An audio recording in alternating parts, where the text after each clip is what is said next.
ABP reporter में आपका एक बार फिर से स्वागत है। खबरों के सिलसिले को विस्तार से आपके सामने रख देते हैं। अमरनाथ गुफा के पास हुई तबाही का आज तीसरा दिन है। लगातार तीसरे दिन रेस्क्यू ऑपरेशन जारी है।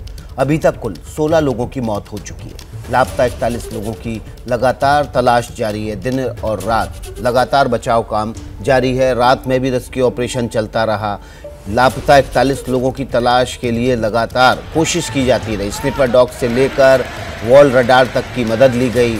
बड़ी बड़ी मशीनों क्रेन के जरिए मलबे को हटाकर वहां पर भी कोशिश की जाती रही कि अगर कोई मलबे के नीचे दबा हो तो उसको खोजकर निकाला जा सके। 5 एजेंसियां लगातार रेस्क्यू ऑपरेशन में जुड़ी हुई हैं। एनडीआरएफ, एसडीआरएफ, आईटीबीपी, एयरफोर्स और सेना।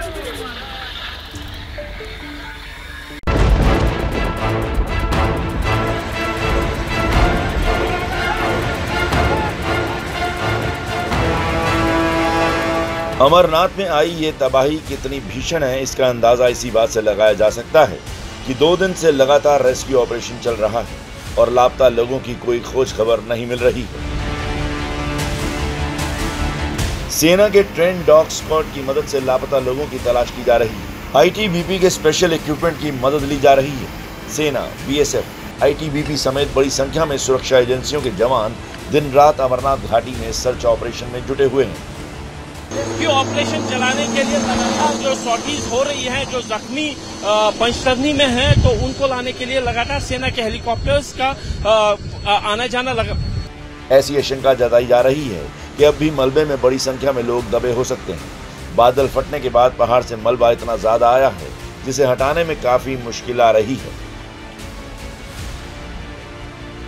शनिवार को दिन भर चले रेस्क्यू ऑपरेशन में बड़ी संख्या में लोगों को सुरक्षित ठिकाने पर पहुंचाया गया।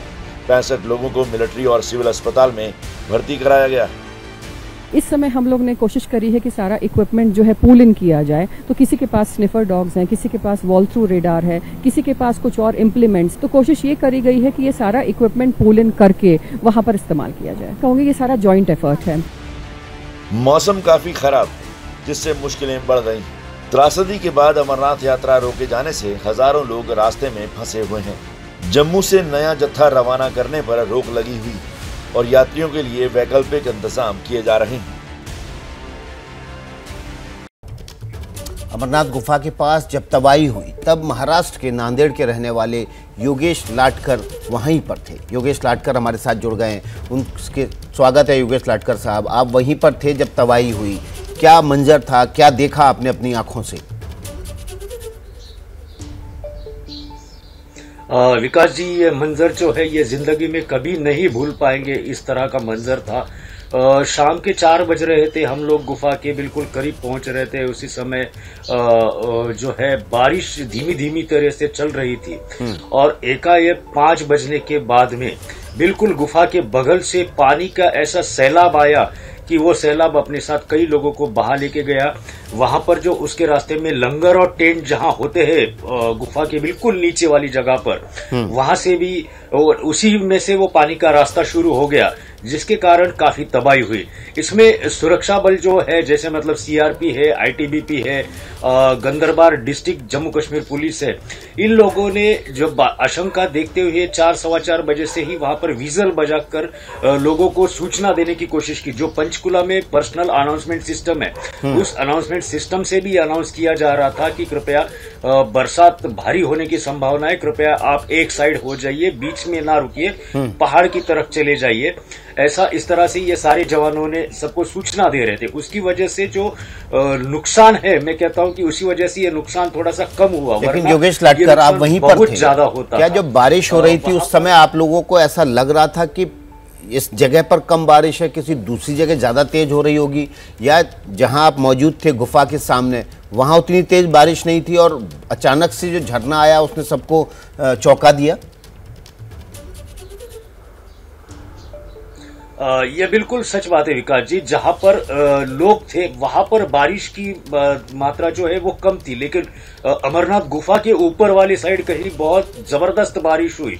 जैसे कि अमरनाथ गुफा के पिछले बाजू में द्रास जिला पड़ता है, तो उस साइड कहीं बहुत बारिश हुई और उसका पानी गुफा के बाजू से, मतलब गुफा के ऊपर से एकदम नीचे आ गया और ये पानी ज्यादा हो गया और बारिश भी चल रही थी। और सबसे मेन बात, वहां पर सारी तरफ ग्लेशियर है, ग्लेशियर के ऊपर ही ये टेंट लगे थे, ग्लेशियर के ऊपर ही सारी चीजें थी और बगल में थोड़ी सी जमीन है।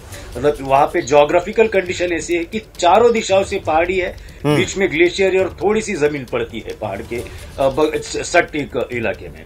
तो इस तरह का ये सिचुएशन था, एकदम से पानी आ गया तो लोगों को कुछ पता भी नहीं चल रहा था कि क्या हो रहा है। लेकिन मैं कहता हूं कि मैंने खुद जो आंखों देखी है कि जो सुरक्षा बल है हिंदुस्तान के, जो जम्मू कश्मीर पुलिस फोर्स है और सीआरपी, आईटीबीपी, इन लोगों ने 1.5 घंटा पहले से ही ये काम शुरू कर दिया था लोगों को सचेत करने का। और दूसरा, जम्मू कश्मीर का जो मौसम विभाग है, मौसम विभाग ने 5, 6 और 7 जुलाई को भारी बारिश की चेतावनी पहले ही दे दी थी, जिसका पहला नमूना 5 तारीख को मिला था। 5 तारीख को भी हम लाइन में लगे थे जाने के लिए, लेकिन उस दिन भी भारी बारिश हुई थी और उस दिन की यात्रा प्रशासन ने रद्द कर दी थी। उसके बाद 6 तारीख का क्लाइमेट जो था वो अच्छा था, तो 6 तारीख को यात्रा चली। 7 योगेश लाटकर जी, क्या आप बता पाएंगे कि जो गुफा के पीछे से अचानक से पानी फटा, पानी फूटा, तो वो किस रफ्तार से आया और कितनी बड़ी क्वांटिटी थी उस पानी की जिसने लोगों को अपने साथ बहा ले गई? मैं आपको बताऊंगा कि इसको समझने के लिए एक मैं रास्ता आपको बताता हूं कि मान लीजिए कोई डैम में अगर 100 टीएमसी पानी होगा और जो काफी हाइट पर बांध बना होगा, अचानक से उसके दरवाजे जब खोलेंगे तो जितना प्रेशर आएगा, मतलब हम लोग कार की रफ्तार में बोलेंगे तो कार की रफ्तार में अगर बोलेंगे तो कम से कम 200 से 250 किलोमीटर की जो स्पीड होती है गाड़ी की चलते वक्त, उस रफ्तार से ये पानी आया और वो ऊपरी इलाके से निचले इलाके में आया। नीचे सारा ग्लेशियर था। जब ये पानी आया तो लोगों के पैर फिसल गए, क्योंकि हर एक के पास इस चीज की ट्रेनिंग नहीं होती है कि ग्लेशियर पर कैसे रुका जाए, ग्लेशियर पर कैसे चला जाए। ये श्रद्धालु जो होते हैं ये किसी बिना ट्रेनिंग के आते हैं, बहुत कम श्रद्धालु जो होते हैं वो ट्रेनिंग करके आते हैं। और ये ग्लेशियर के ऊपर उनके पैर फिसल रहे थे और ऊपर से पानी आया तो उस पानी ने उनको पूरी तरह से धकेल के नीचे खदेड़ दिया उस पानी ने, और इसमें काफी नुकसान हुआ है। जो लंगर थे, लंगर में जब पानी घुस गया तो लंगर में कई लोग खाना खा रहे थे, क्योंकि दर्शन के बाद कुछ श्रद्धालु ऐसे होते कि बिना खाना खाए दर्शन करते, और जैसे दर्शन हुआ उसी समय स्टेप से नीचे आकर के वो लंगर में खाना खाते हैं। तो ये लंगर भी 3 बह गए, तो वहां पे लोगों की संख्या ज्यादा थी। तो काफी कोशिश हुई, लेकिन कहते हैं ना कि जिसके नसीब में होता है वो जिंदा रहेगा, जिसके नसीब में नहीं होता है वो नहीं रहेगा। रेस्क्यू ऑपरेशन तुरंत स्टार्ट हुआ था, लेकिन उसके लिए कुछ लिमिटेशंस आ रही थी, क्योंकि अंधेरा हो रहा था, पूरी तरह से अंधेरा था, पानी था, ग्लेशियर था, ऑक्सीजन की मात्रा भी कम है। वहां पर जितना हम लोग यहाँ पर काम कर पाते हैं, इससे कई गुना कम काम वहां पर कर पाते हैं, क्योंकि आप में इफिशियंसी वो नहीं रहती है जो ऑक्सीजन लेवल, अच्छे ऑक्सीजन लेवल में होती है, क्योंकि वहां पर ऑक्सीजन लेवल बिल्कुल 0 है। तो मतलब आप यहाँ पर 10 कदम अगर आगे डालेंगे तो वही अमरनाथ गुफा के पास यहाँ के 10 कदम और वहां का 1 कदम, मतलब ये उसका अंतर है, इस तरह से होता है। तो उसकी वजह से रेस्क्यू ऑपरेशन में बहुत लिमिटेशंस आई।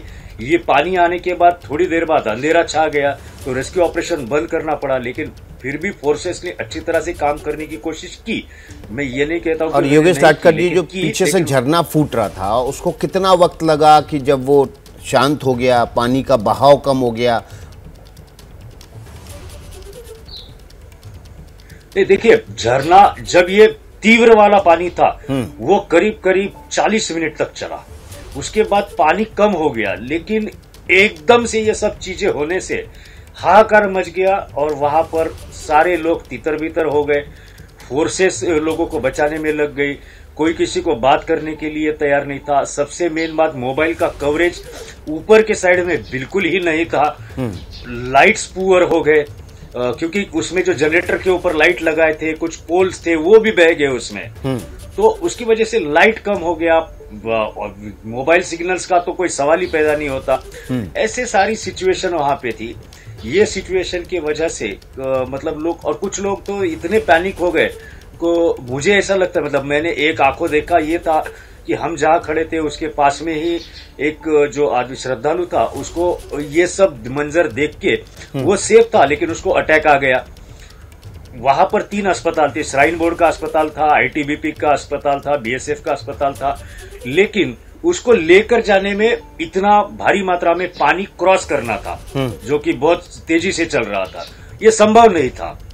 तो फिर भी जवानों को हमने जस तस करके ये जानकारी दी, उन्होंने वहां से उसको ले जा करके अस्पताल में एडमिट किया, लेकिन मुझे नहीं लगता होगा कि उनको कोई बहुत फायदा हुआ होगा। तो कुछ लोग ये मंजर देखकर ही बहुत डर गए। तो पानी की रफ्तार, बहने की रफ्तार की वजह से जो आवाज़ें वहाँ पैदा हो रही थी और जिस तरह से बारिश हो रही थी, और पानी अपने साथ सब कुछ बहा के ले जा रहा था, वो मंजर क्या बहुत ज़्यादा डरावना था? वो आवाज़ें क्या बहुत ज़्यादा डरावनी थी? विकास जी, जैसे मैं आपको बोलूं कि मैंने 14 साल मैंने भी पत्रकारिता में बिताए हैं, टोटल 20 साल हुए हैं, तो मैंने कई सारी चीजें पत्रकारिता में देखी है। लेकिन उस दिन मेरा ये अमरनाथ यात्रा का ये 12वां साल था मेरा, लेकिन मैंने इसके पहले कभी ऐसी चीज ना अमरनाथ में देखी, ना पूरे हिंदुस्तान में ऐसी कभी मैंने घटना देखी है। ये जो मंजर था, ये जिंदगी भर मैं या फिर वहां पर जो लोग थे, वो कोई जिंदगी भर नहीं भुला पाएगा। वाकई में जो आप बात कहना चाह रहे हैं वो हम दर्शकों तक पहुंचा पा रहे हैं। आपकी जो शैली थी वो योगेश जी वो बता रही थी कि आप बहुत अच्छे पत्रकार रहे हैं, और जिस तरह से आपने एक्सप्लेन किया उस पूरे 40 मिनट के वाक़ये को कि किस तरह के वहाँ हालात बन गए थे। हम आपके पास लौट कर आएंगे। हमारी सहयोगी निधि बनी हुई हैं बालटाल से, निधि का रुख कर लेते हैं। निधि, लगातार शॉर्टेज चल रही है, अभी कितने लोग बचे हुए हैं जिनको निकालना बाकी है गुफा या उसके आसपास के इलाके से?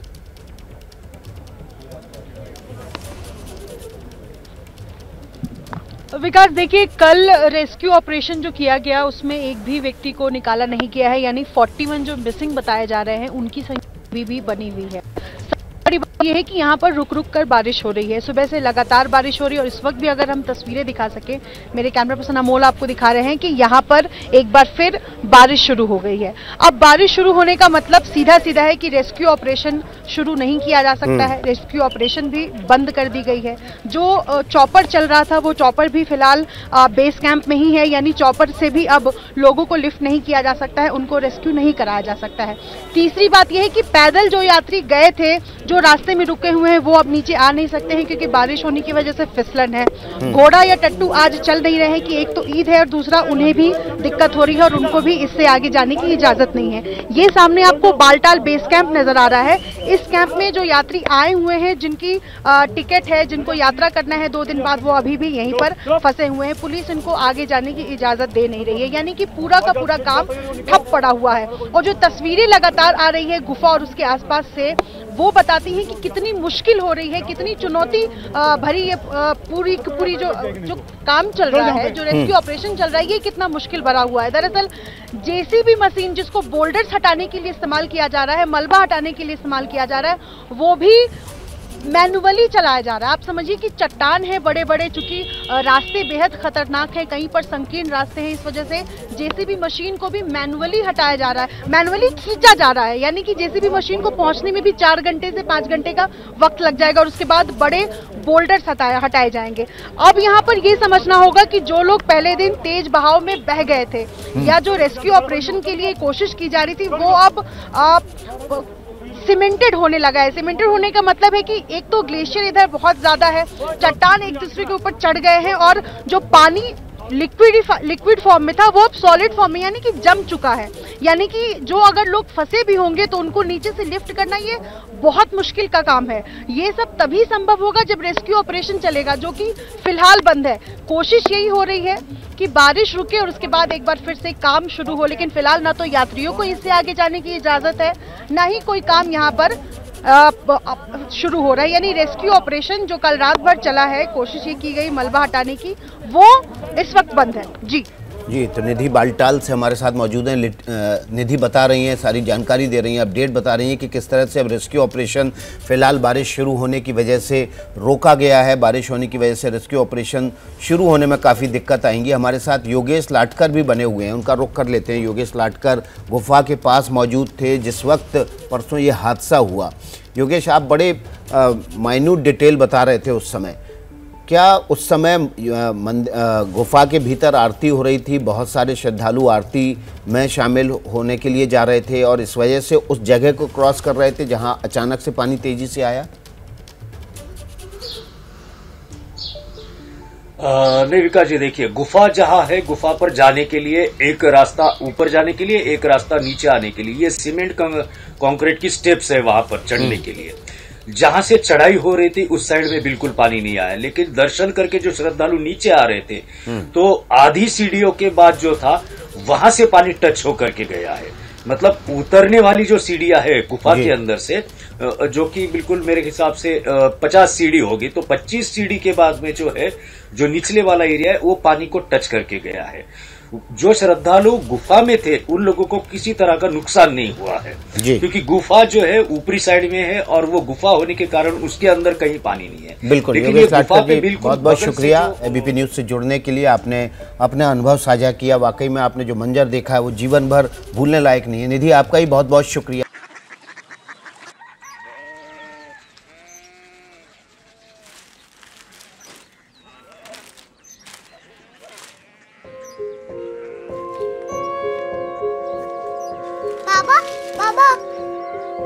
कोरिया सिटी जानी ना?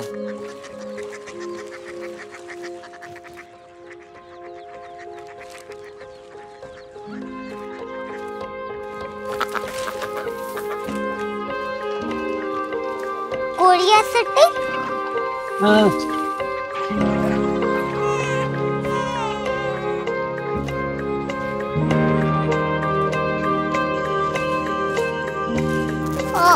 कोरिया सिटी कहाँ पे है? शहर अंग्रेजी लगे हैं।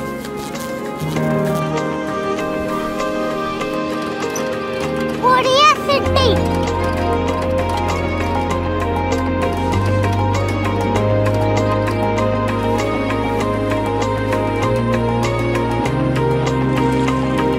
वो बहुत दूर है।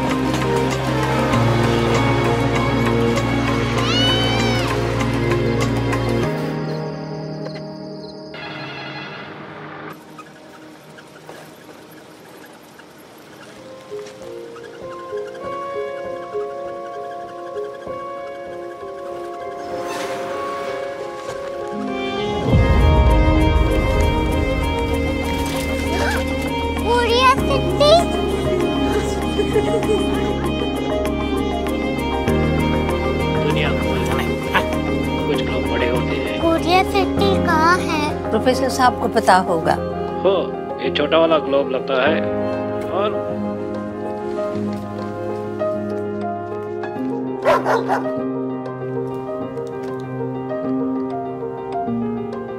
पता नहीं, मेरी बेटी से जाके मिल लो, शायद उसे मालूम हो।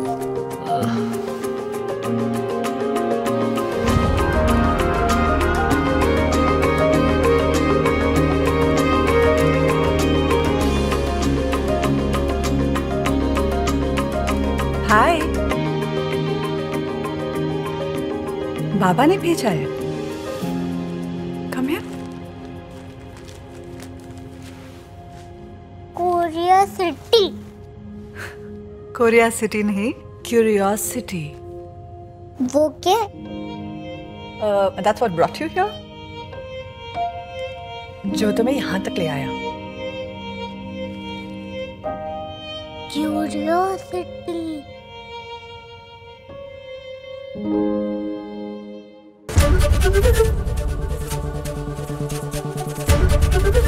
एबीपी न्यूज आपको रखे आगे।